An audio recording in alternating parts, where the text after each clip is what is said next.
بسم اللہ الرحمن الرحیم نحمده ونصلي على رسوله الكريم اما بعد فاعوذ باللہ من الشیطان الرجیم بسم اللہ الرحمن الرحیم من عمل صالحا من ذکر او انثى وهو مؤمن فلنحيينه حياة طيبة وَلَنَجْزِيَنَّهُمْ أَجْرَهُمْ بِأَحْسَنِ مَا كَانُوا يَعْمَلُونَ صدق اللہ العلی العظیم۔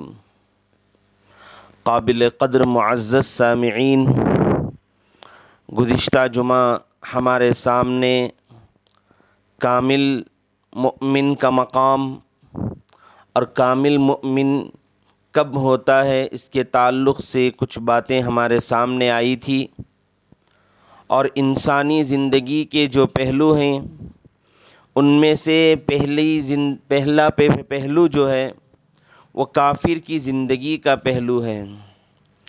کافر دنیا ہی کو سب کچھ سمجھتا ہے اور دنیا ہی کی کامیابی کو کامیابی سمجھتا ہے، دنیا ہی کی ناکامی کو ناکامی سمجھتا ہے، آخرت کا کوئی اس کو اعتبار نہیں ہے، بھروسہ نہیں ہے۔ تو اس کے تعلق سے گزشتہ جمعہ ہمارے سامنے بات آئی تھی۔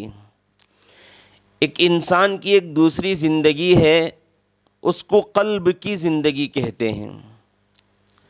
قلب کی زندگی والے وہ لوگ ہیں جنہوں نے کلمہ پڑھا، اللہ کی وحدانیت کا اقرار کیا، نبی اکرم صلی اللہ علیہ وسلم کی رسالت کا اقرار کیا، دین اسلام قبول کرنے والے اور مسلمان کہلانے والے یہ لوگ ہیں۔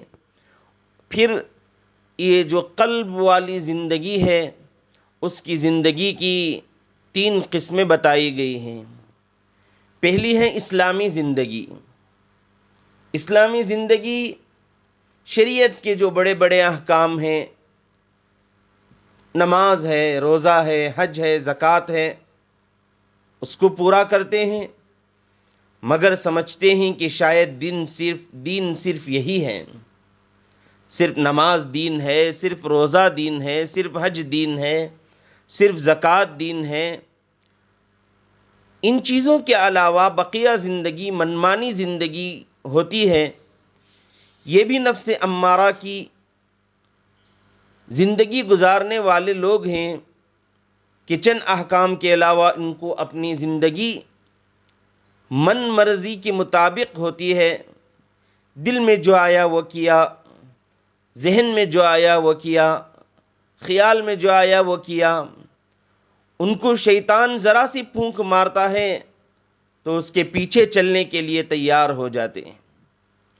ان کو نام دیا جاتا ہے کہ نام کے مسلمان ہیں، نام تو مسلمانوں والا، لیکن اگر کام دیکھے تو کام سے ہی مسلمان نظر نہیں آتے۔ علامہ اقبال نے نامہ ابلیس کے نام سے فارسی میں عجیب اشعار لکھے ہیں۔ حضرت پیر ذوالفقار احمد صاحب نقشبندی دامت برکاتہم، حضرت نے اپنی کتاب کے اندر ان اشعار کو بتایا ہے۔ اے خداوند ثواب و نا ثواب، من شدم الصحبت آدم خراب، کہ شیطان کہتا ہے اے نیکی اور بدی کے پیدا کرنے والے پروردگار، میں آدم کی صحبت سے بہت خراب ہو گیا، یہ اتنا بدکار بن گیا ہے کہ اس نے بھی مجھے خراب کر ڈالا۔ کون کہہ رہا ہے؟ شیطان کہہ رہا ہے کہ انسان کی صحبت نے مجھے خراب کر دیا ہے۔ تو نفس امارہ کی وجہ سے انسان ایسی زندگی گزارتا ہے کہ دل میں جو آیا، من مرضی کی زندگی ہوتی ہے۔ اگرچہ کلمہ پڑھا ہوا ہوتا ہے، اللہ تعالیٰ اپنے کلام پاک کے اندر فرماتے ہیں یعلمون ظاہرا من الحیات الدنیا وہم عن الآخرۃ ہم غافلون، وہ دنیاوی زندگی کے صرف ظاہری رخ کو جانتے ہیں اور آخرت کے بارے میں ان کا حال یہ ہے کہ وہ اس سے بالکل غافل ہیں۔ ایسے لوگوں کا مقصد کیا ہوتا ہے؟ صرف مال کمانا، دنیا کی زندگی اچھی گزارنا، اس لیے وہ کہتے ہیں کہ میرے مرنے کے بعد میرے بچوں کا کیا بنے گا، میرے بچوں کا فیوچر کیا ہوگا؟ کبھی یہ بھی سوچا ہے کہ بچوں کے مرنے کے بعد بچوں کا کیا بنے گا؟ یہ سوچ دل کے اندر نہیں آتی کہ بچوں کے مرنے کے بعد ان بچوں کا کیا بنے گا، میرے مرنے کے بعد بچوں کا کیا بنے گا۔ یہ سوچ سوچ کر ساری زندگی گزار دیتا ہے۔ جو تمہارا پروردگار ہے وہ تمہارے بچوں کا بھی پروردگار ہے، اللہ ان کو بھی رزق دے گا، مگر ان کی زندگی صرف مال کمانے تک محدود ہوتی ہے۔ اس لیے آج کے دور کا ایک بڑا فتنہ یہ ہے، یا لیت لنا مثل ما اوتی قارون انہ لذو حظ عظیم، اے کاش ہمارے پاس بھی وہ چیزیں ہوتی جو قارون کو عطا کی گئی، یقیناً وہ بڑے نصیبوں والا ہے۔ قارون کی تعریف کی جا رہی ہے، قارون بڑے نصیبیں والا تھا، اللہ تعالیٰ نے قارون کو دولت دی تھی، کاش وہ دولت مجھے بھی مل جاتی۔ دوسروں کو دیکھ کر، مالداروں کو دیکھ کر یہ دل کے اندر یہ خیال یہ سوچتے ہیں، ذہن کے اندر یہ بات ڈالتے ہیں، کاش ہمارے پاس بھی ایسا گھر ہوتا تو کتنا اچھا ہوتا، ہمارے پاس بھی بنگلے ہوتے تو کتنے اچھے ہوتے، ہمارے پاس بھی یہ گاڑیاں ہوتی تو کتنی اچھی ہوتی۔ تو کافر غالب کی زندگی گزارنے والے لوگ ہیں، اور جو کلمہ پڑھنے والے مسلمان ہیں وہ اسلام کی زندگی گزارتے ہیں، مگر ان میں جو اپنے آپ پر محنت نہیں کرتے وہ غفلت میں بہت ہی زیادہ حیوانی زندگی گزارتے ہیں۔ جب مال پیسہ ان کے پاس ہو تو وہ اپنی عیاشیوں میں مشغول ہوتے ہیں، اور ان کو اپنی خواہشات کو پورا کرنا ان کا مقصد بن جاتا ہے۔ علامہ اقبال نے ان کے بارے میں کہا، وضع میں تم ہو نصارا تو تمدن میں ہنود، وضع میں تم ہو نصارا تو تمدن میں ہنود، یہ مسلمان ہیں جنہیں دیکھ کے شرمائے یہود، کے نام کے مسلمان ہیں مگر ان کی باتیں، لباس، اٹھنا بیٹھنا اور چلنا پھرنا، کھانا پینا، زندگی کے ہر کام کرنا، وہ سارے کا سارا کفر کے مانند ہوتا ہے۔ پیارے آقا صلی اللہ علیہ وسلم نے فرمایا، من تشبہ بقوم فہو منہم، جس نے جس قوم سے مشابہت اختیار کی وہ انہی قوم میں سے شمار کیا جائے گا۔ یہ نفس امارہ والے لوگ ہیں جنہوں نے اپنے نفس پر محنت نہیں کی، بلکہ وہ اپنے نفس کی چاہتوں کو پورا کرنے کے لیے صبح و شام لگے ہوئے ہیں۔ یہ کتنی عجیب بات ہے کہ مسجد میں آنے والے، نماز پڑھنے والے، ادھر بھی داڑھی ادھر بھی داڑھی، ادھر بھی جبہ ادھر بھی جبہ، ادھر بھی ٹوپی ادھر بھی ٹوپی، اور مقدمے چل رہے ہیں۔ نفس اتنا مضبوط ہوتا ہے کہ وہ اپنی خواہش کو پورا کرنا چاہتا ہے۔ آج جو یہ عدالتیں مقدموں سے بھری پڑی ہیں، یہ اس بات کی نشاندہی کرتی ہیں کہ دل عداوتوں سے، دشمنیوں سے، بغض و عناد سے، حسد سے بھرے پڑے ہیں۔ بھائی بھائی پر مقدمہ، پڑوسی پڑوسی پر مقدمہ، اور کہنے کو ہم مسلمان ہیں۔ اس کی بنیادی وجہ کیا ہے کہ دل میں اللہ کی محبت کی چنگاری روشن نہیں ہوتی۔ آج کا یہ مسلمان راکھ کا ڈھیر ہے، اس کے اندر اللہ کی محبت کی چنگاری نہیں ہے۔ اس کا نتیجہ کیا نکلا؟ بس اپنی خواہشات کو پورا کرنا ہی مقصد زندگی بن گیا ہے۔ دنیا میں ہم اس طرح جیتے ہیں شاید ہمیں کبھی مرنا نہیں ہے۔ اے نام کے مسلمانوں، اپنی عقل کو غیر کے خیالات میں بنی ہوئی زنجیر سے نکالو، اور اللہ کی محبت کو اپنے خیالات سے بھر دو۔ اللہ کی محبت اپنے دلوں کے اندر پیدا کرو، اپنے آپ کو ایک کامل اور مکمل انسان بنانے کی کوشش کرو۔ اس کی دوسری قسم بتائی، ایمانی زندگی۔ ایمانی زندگی، انسان نیک اعمال کرتا ہے، دین کے کام کرتا ہے، علم پڑھتا ہے، ذکر و اذکار بھی کرتا ہے، مگر اس کا تزکیہ نہیں ہوتا، نفس کا تزکیہ نہیں ہوتا، دل کا تصفیہ نہیں ہوتا۔ پھر نتیجہ کیا ہوتا ہے کہ وہ ظاہری گناہوں سے تو بچتا ہے لیکن چھپے ہوئے گناہوں سے نہیں بچتا۔ وہ ایسا انسان اندر کے جو چھپے ہوئے پوشیدہ گناہ ہیں وہ ان گناہوں کے اندر شامل ہو جاتا ہے۔ اللہ تعالیٰ نے فرمایا یا ایھا الذین آمنوا ادخلوا فی السلم کافہ، ایمان والو اسلام کے اندر پورے کے پورے داخل ہو جاؤ، دو رنگی چھوڑ دو۔ اس کی وجہ سے ہمارے اعمال ضائع ہو جاتے ہیں۔ نبی اکرم صلی اللہ علیہ وسلم کی حدیث مبارکہ ہے کہ آپ صلی اللہ علیہ وسلم نے فرمایا یؤتی باقوام من ولد آدم یوم القیامہ معهم حسنات کأنها مثل جبال تہامہ۔ اللہ کے نبی صلی اللہ علیہ وسلم نے فرمایا قیامت کے کچھ لوگ پیش کیے جائیں گے جن کی نیکیاں تہامہ کے پہاڑوں کے برابر ہوں گی۔ مطلب یہ ہے کہ نیکی کا کام خوب دوڑ دوڑ کر کرتے ہوں گے، بھاگ بھاگ کر کرتے ہوں گے۔ جب جنت کے قریب آئیں گے تو ان کو کہہ دیا جائے گا کہ ان کو جنت میں کوئی حصہ نہیں ہے۔ کہا جائے گا حتی اذا دنوا یعنی واشرفوا علی الجنہ نودی فیہم لا نصیب لکم فیہا۔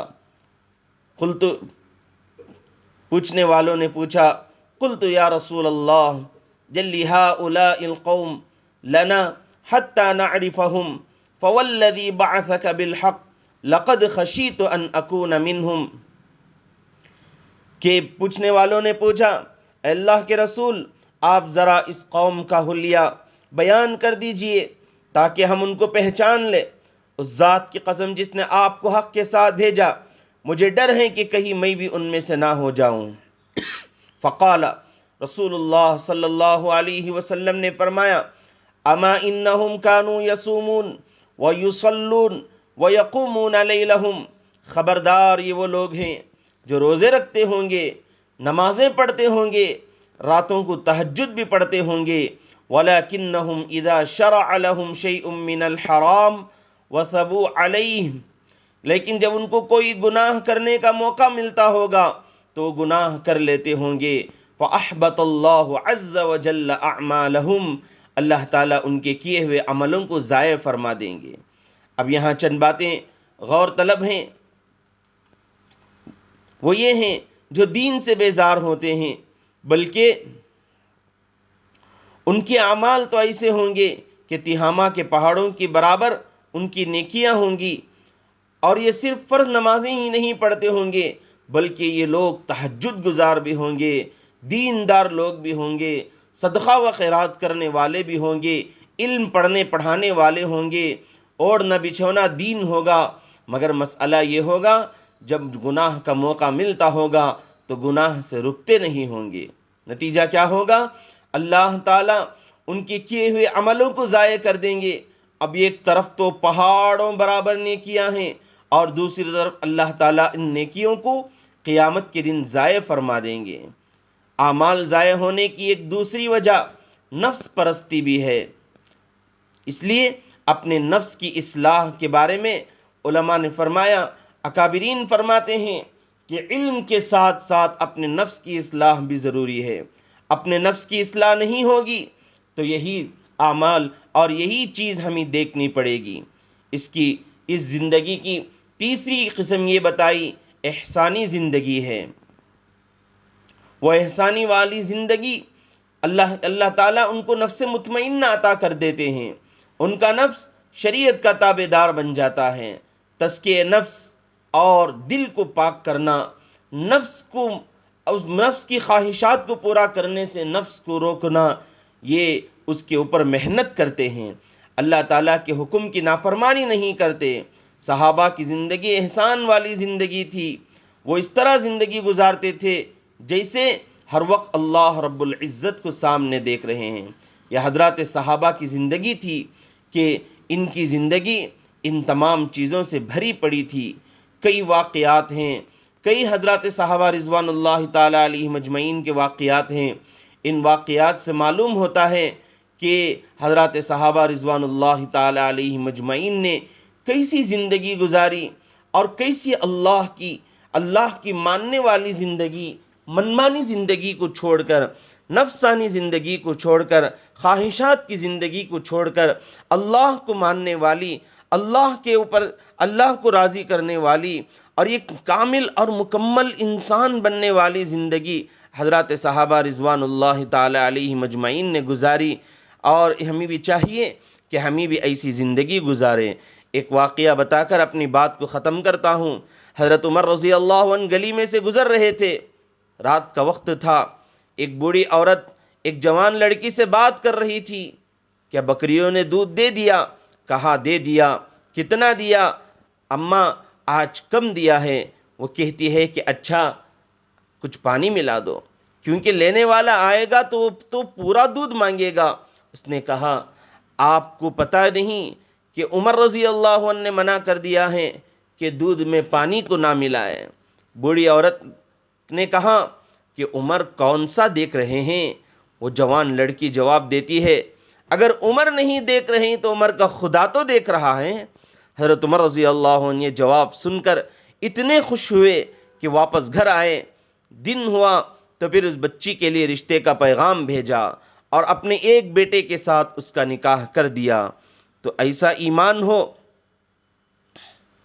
کہ انسان گناہ کے وقت بھی یہ سوچے کہ میں نے اپنے رب کی مجھے نافرمانی نہیں کرنی ہے۔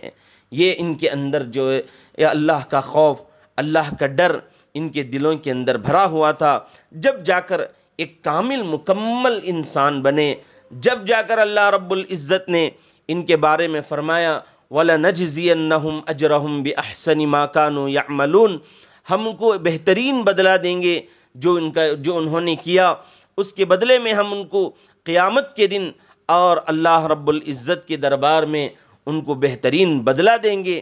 کلام پاک کے اندر بھی اللہ تعالیٰ نے جگہ جگہ بیان فرمایا، تو ہمیں بھی چاہیے کہ ہمارا ایمان بھی کامل اور مکمل ہو، ناقص ایمان نہ ہو، نام کے مسلمان نہ ہو، نام کے مسلمان کے ساتھ ساتھ کام کے مسلمان بھی ہو، نمازوں کی پابندی بھی ہو اور صدقہ و خیرات کی پابندی بھی ہو، رشتہ داروں کے اور پڑوسیوں کے سب کے حقوق کی ادائیگی بھی ہمارے اندر موجود ہو، ہمارا چہرہ سنتوں سے سجا ہوا ہو، ہمارا لباس سنتوں والا ہو۔ دیکھتے نہیں کہ آج حالات کیا ہیں، کن حالتوں سے انسان گزر رہا ہے، آخر کون سی ایسی چیز ہے جس کو دیکھنے کے بعد انسان سدھرے گا؟ حالات بد سے بدتر ہوتے جا رہے ہیں، وباؤں کا زمانہ ہے، بلاؤں کا زمانہ ہے، مصیبتوں کا زمانہ ہے، بیماریوں کا زمانہ ہے۔ اب تو ایک ایسی بیماری نے ہم سب کو جکڑ کے رکھا ہے کہ ساری دنیا والے پریشان، سارے عالم والے پریشان۔ یہ اللہ کی نافرمانی کا نتیجہ ہے، یہ اللہ کی نافرمانی کا نتیجہ ہے۔ میرے بھائیوں، معزز سامعین، اب تو اللہ کے قریب آ جاؤ۔ اللہ اپنے قریب ہم سب کو کرنا چاہتے ہیں۔ اللہ کے قریب آؤ، اللہ سے معافی مانگو، اپنی زندگی کو کامل اور مکمل انسان والی زندگی بناؤ، ناقص ایمان سے اور ناقص زندگی سے اپنے آپ کو بچاؤ اور اپنے گھر والوں کو بھی بچاؤ۔ ایک صحیح انسان بننے کی کوشش کرو، پورے کے پورے مکمل مسلمان ہو جاؤ، کامل مومن۔ اس کا مقام و مرتبہ اللہ رب العزت کے نزدیک بہت بلند ہے، بہت بڑا ہوا اس کا مقام اور مرتبہ ہے۔ اللہ تعالیٰ نے اس کے مقام و مرتبے کو بڑھایا ہے، تو اس مقام و مرتبہ ہمیں حاصل کرنا ہے، تو اپنے آپ کو کامل ایمان والا بنانا یہ وقت کی بہت اہم ضرورت ہے۔ اس لیے ایسے موقع پر، ایسے وقت پر جب یہ وبائیں بلائیں ہمیں چھوڑ نہیں رہی ہیں، دن بدن بڑھتے ہی جا رہی ہیں، ہم ایک کامل مکمل انسان بن کر اللہ کے سامنے گڑ گڑا کر، اللہ سے لو لگا کر اللہ سے ہمیں دعا کرنا ہے، اے اللہ ان بلاؤں کو، مصیبتوں کو ختم کر دے۔ اللہ تعالیٰ سے دعا ہے کہ اللہ تعالیٰ ہم سب کو کامل ایمان والا بنائیں، کامل مسلمان بنائیں۔ اللہ تعالیٰ جو وبائیں، مصیبتیں، بلائیں، جو یہ کرونا وائرس پھیلا ہوا ہے، اللہ رب العزت اس کو جلد سے جلد ختم فرمائیں، ہمارے بچوں کی حفاظت فرمائیں، ہمارے گھر والوں کی، محلے والوں کی، گاؤں والوں کی، بستی والوں کی، عالم اسلام کی، سب کی اللہ رب العزت حفاظت فرمائے۔